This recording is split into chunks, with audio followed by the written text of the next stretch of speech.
kita masuk ya. Jadi itu ada namanya data homogen dan ada datanya heterogen. Homogen artinya sama ya. Contohnya seperti nomor 1 ini 50 semua ini adalah data homogen, sedangkan data heterogen ini yang di bawahnya 2 dan 3 itu termasuk data heterogen atau yang berbeda-beda ya, tidak sama ya. Kemudian dari ketiga data ini setelah kita hitung maka X-bar-nya atau rata-ratanya adalah 50. Jadi setelah kita hitung ini kemudian dispersi data itu ada jangkauan atau range, kemudian ada simpangan rata variansi, ada standar deviation ya. Baik, kita langsung contohnya di sini ya. Di sini ukurannya menyatakan homogenitas atau heterogeneous. Pertama rentangnya, kemudian deviasi rata-rata, average deviation, kemudian variance, kemudian deviasi standar.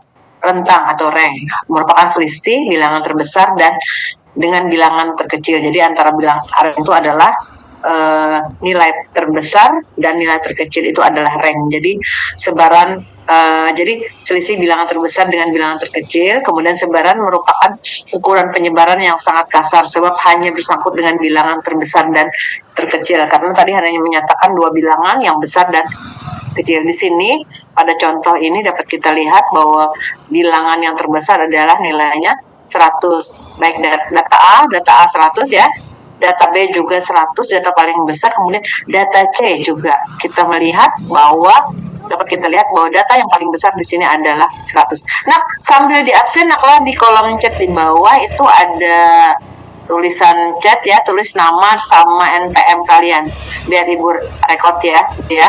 Jadi silahkan di absen ya. Kemudian kita lihat bahwa antara 5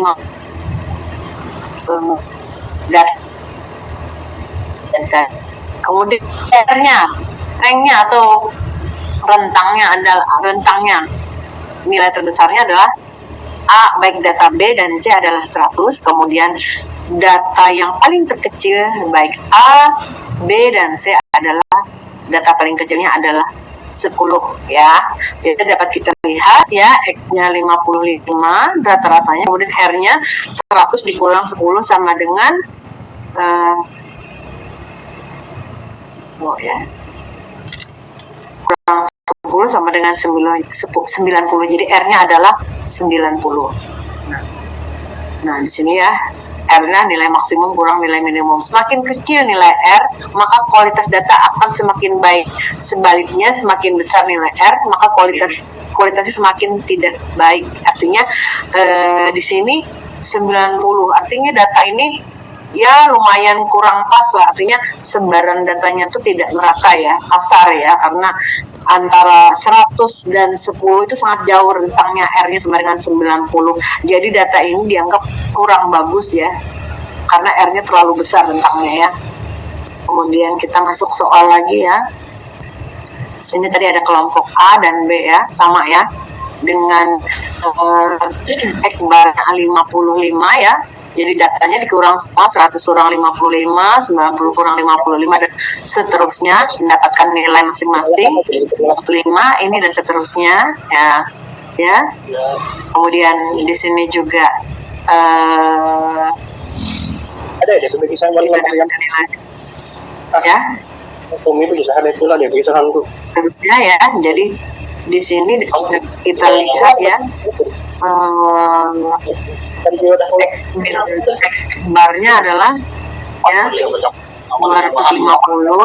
Nah, jadi R-nya adalah 250 bagi 10 sama dengan 25. Sedangkan standar deviasi yang di sebelah ini lagi adalah totalnya 390 bagi 10 sama dengan 39 ya. Jadi standar deviasinya beda ya.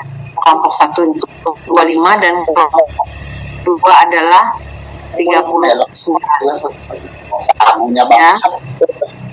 S atau varians. Nah, di mana varian itu rumusnya dapat kita lihat ya, X1 min X bar kuadrat per N 1. Jadi dapat dilihat dari data ini ya. Dari data ini S-nya sama 8.250 per 2 akar ya. Nilai rumus di sini kan. S2 ini kayak akar. Jadi kalau dihilangkan 2 kuadratnya jadi akar ya. Jadi akar 8.250 bagi 9 di sini sama dengan 30,28 ya. Kalau kelompok B adalah standar deviasinya atau bukan standar deviasi. Standar deviasi bukan benar ya, standar deviasi lah. Ini variannya lah. Tapi kalau deviasi standarnya S-nya akar ya. Jadi S-nya sama dengan 15.850 bagi 9 sama dengan 41,97.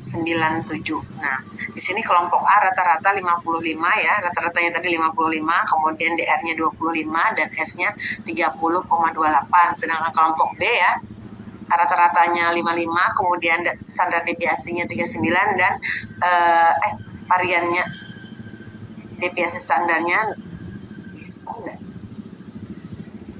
deviasi rata-rata ya, deviasi rata-ratanya 39 dan deviasi standarnya adalah 41,97 ya. Sudah absen semua nak?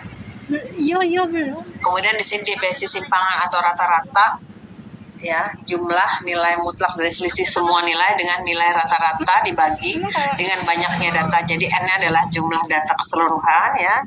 Ini untuk data berkelompok dan ini untuk data yang ini untuk data tunggal dan ini untuk data berkelompok. Kalau data berkelompok malah ditambah atau bukan ditambah, dikalikan dengan provinsi nah. Ya. Dikalikan dengan provinsi. Jadi kalau data tunggal tidak perlu dikalikan dengan provinsi. Kalau berkelompok itu dikali dengan jumlah berapa provinsi atau berapa jumlah datanya lah. Kemudian ini ya dapat dilihat contoh di simpangan rata-ratanya X-nya kemudian F-nya 3 ya, provinsinya 3 ini X-nya, kemudian ini jumlahnya ya, ini dikalikan dengan provinsi sama dengan 998,76. Jadi X barnya adalah F-nya ya 3.955 dibagi 60 sama dengan 65,92. Kemudian standar deviasinya 998,76 dibagi 60 ya sama dengan 16,46 ya. Begitu juga dengan variannya ya. Rumusnya nih, dapat dilihat rumusnya ya. Untuk data berkelompok ya.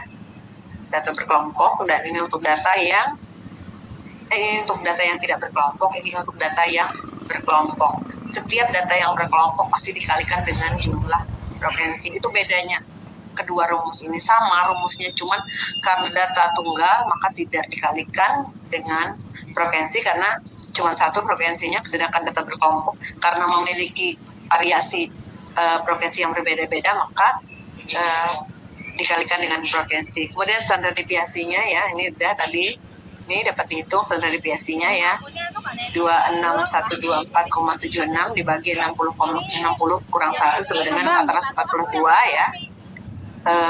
Dapat dilihat standar deviasi dan standar rata-ratanya ya. Ini jadi 21,04 ya. Kemudian di sini standar deviasi lanjutan nanti sudah absen semua nak? Sudah absen semua? Ibu minta absen semua nih.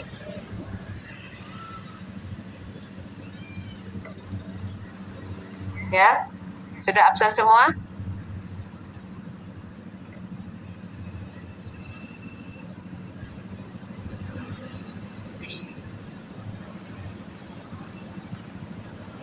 Bisa film dulu ini yang hadir ya. Nanti bahan ibu kirim di grup ya, di grup WA masing-masing. Ya, ibu rasa cukup sekian. Nanti kita lanjutkan minggu depan lagi insya Allah ya, mudah-mudahan dibuka baju baru dan tidak ada halangan lagi ya. Ibu kira cukup sekian. Wabillahi taufiq wal hidayah. Assalamualaikum warahmatullahi wabarakatuh. Waalaikumsalam warahmatullahi wabarakatuh. Tadi sudah menyauti Mbak Ibu anak menutup menyauti berata